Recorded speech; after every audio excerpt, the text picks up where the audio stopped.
What are your thoughts on the bickering between these guys and the comments by Marner after? The comments by Mitch Marner. So yeah, this one really gets me because you go back to mid-season and this guy's coming back from an injury, and all the media is asked is, how are you feeling? What's your health status? Simple questions like that you would get on an everyday media day. And Mitch Marner comes back at the media with some attitude. This guy has shown time and time again that whether you want to look at the word entitlement or you want to look at a word where he gets at the media sometimes. And I think when you look at that answer, he's really just downplaying the severity of the situation. Like myself included, you had Leaf fans in the third period going, Mitch Marner, if you don't have the best 20 minutes of your life, this is potentially going into your last game as a Maple Leaf. Like, sure, he scored a highlight reel London Knights junior type goal in the third period, but Jacob, yeah, those comments from Mitch Marner really, got to me again, because I just feel like this guy is not taking it seriously on what's going on. You could probably even talk about the clip that resurfaced today of Mitch Marner and William Nylander laughing at practice, down 3-1 of the series, so there's that. But yeah, overall, I think when you look at the effort from this team, specifically, the Mitch Marner comments, it's getting to me, man, as a fan, but looking at it analytically, it's just this team hasn't been able to get it together with this core, and it's getting to that point where you might have to blow it up. And in terms of comments and in terms of reaction to the media, John, let's talk about Sheldon Keefe's comments and him saying that effort was not to blame for the Game 4 loss, when I think it was clear amongst Leaf Nation that there was no effort or next to none in Game 4. It just seemed way too easy for Boston. Obviously, special teams was, like you said, a quite obvious conclusion as to why both performances here at Scotiabank Arena have been so poor. But talk to me about Sheldon Keefe throughout this series, and especially those comments after Game 4.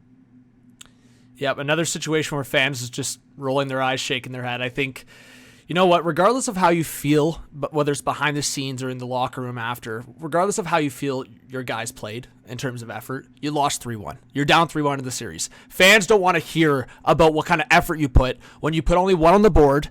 Fans booed you off the ice. You just got booed.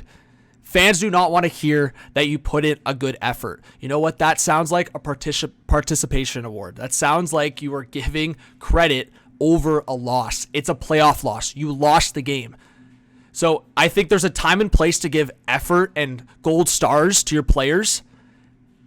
Game 4 of the Stanley Cup playoffs, in the first round where you've been embarrassing in recent years, especially as the head coach, it is absolutely mind-boggling that he would say that. So on top of Mitch Marner, you know what? You criticize the player all you want. This is the head coach of the Toronto Maple Leafs, one of the biggest markets in the NHL, one of the richest teams. And I mean, you're talking about a new CEO coming in for MLSE. You think the CEO, Keith Pelly's coming in, looking at the situation with Brendan Shanahan, the Shana plan, and Sheldon Keefe, and those comments going into an elimination game.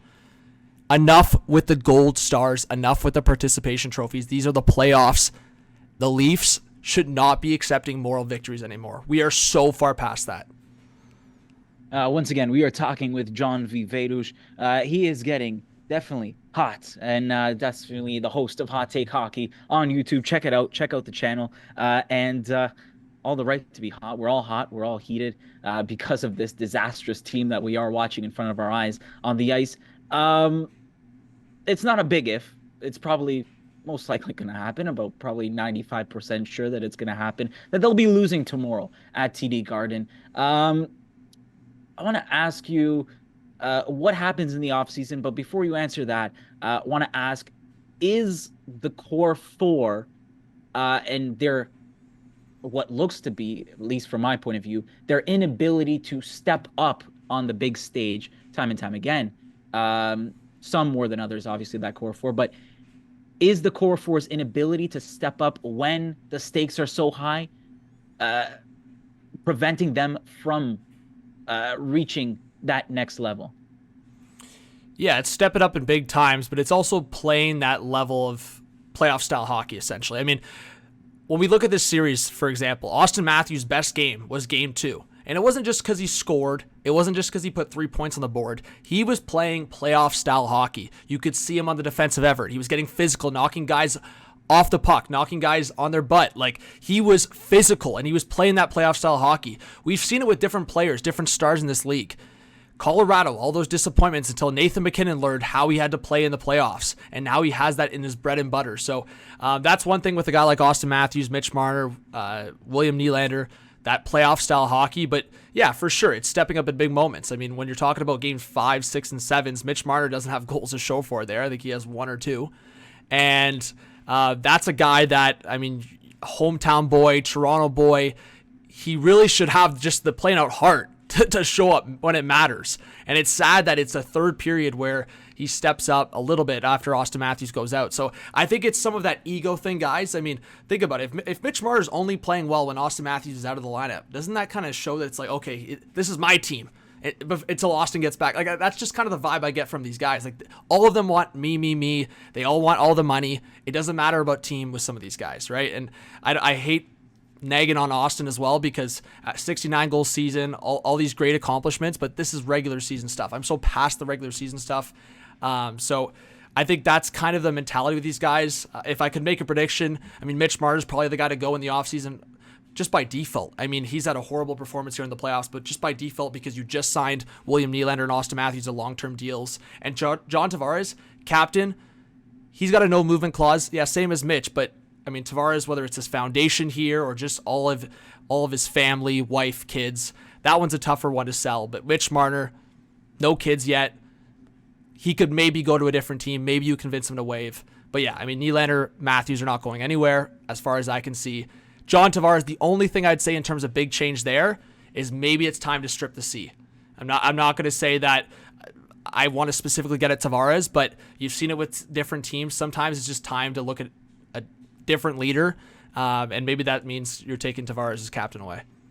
Well, yeah, that's an interesting comment because, you know, say what you want about Marner, about Nylander. I would say probably the biggest no-show of all of these guys, and it's not a surprise, but John Tavares has just been nowhere, and he's been an absolute non-factor these first 4 games. And yes, we don't expect him to produce at the same level as guys like Marner, guys like Matthews, but his cap hit is the same. He's making $11 million.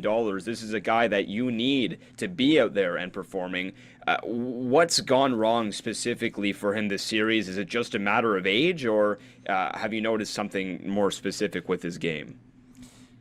Yeah, for sure. I mean, age and foot speed is one thing, but there's something I've noticed more specifically towards the end of the season and now in the playoffs where Boston's all over him, is his neutral zone entries. I mean, this guy can't hold on to the puck past a blue line and red line before it gets stripped away. So I've always seen John Tavares, even with the lack of foot speed, he's always been able to protect the puck well.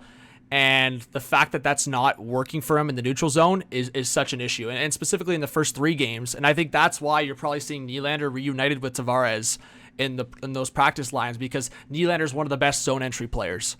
So you can give it to Nylander. He can work his way through the neutral zone into the offensive zone. John Tavares, you want that guy in around the net, scoring in tight. So I think that's where we'll maybe see the success. William Nylander returning with Tavares, maybe something gets going in game 5, but that's been the huge issue with Tavares is not just foot speed, but his overall transition game and keeping the puck, because I see literally every game 4, 5, 6, 7 times of that guy losing the puck easily in the neutral zone. So that's probably his biggest downfall right now.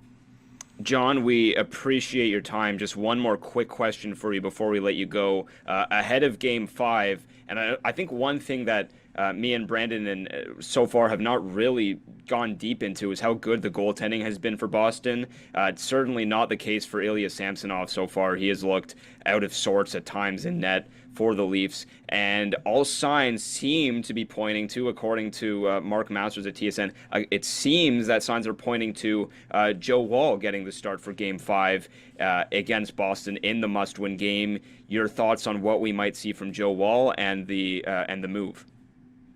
It's got to be Joe Woll. It's got to be Joe Woll, and that's the right move, regardless of if you think it's Samsonov's fault or not so far in this series, and a lot would say no. You still got to make the change. I mean, whether you look at Florida coming back last year against Boston, or so many other teams coming back in down 3-1 or down 3-2, when it's just not working for you, sometimes it's as simple as a goalie change, unless you have that obvious all-time franchise goalie. The Leafs don't have that with Samsonov, so you go to Woll, you hope the momentum changes. and you go from there. Joe Wool's shown success in the past. It's just now's the time he's got to turn it on. So if he can get a big win in Boston, maybe that momentum shifts back at home, and then we'll get some confidence. But I think that's the obvious way to go. John, we greatly appreciate your time. John Viveiros, host of Hot Take Hockey on YouTube, and you can definitely, every time I see him every day almost, I see him on TV, so turn on your TV, and most likely you'll see John during the playoffs, and he'll give his analysis there, but of course, we will definitely have you on soon. John, prediction for tomorrow? You know what? It's crazy. I actually think maybe the Leafs push it by a game. I'm not saying they're coming back in this series, but everyone's expecting them to lose. I think the Leafs actually do better on the road and better when the pressure's off of them. So I'll go Leafs squeeze one out 3-2. All right. Okay. All right. Not bad. Especially with Joe Wall now. Who knows? All right. John Viveiros, host of Hot Take Hockey on YouTube. Check it out. John, thanks so much. Hey, thanks, Andrew and Jacob. Appreciate you guys.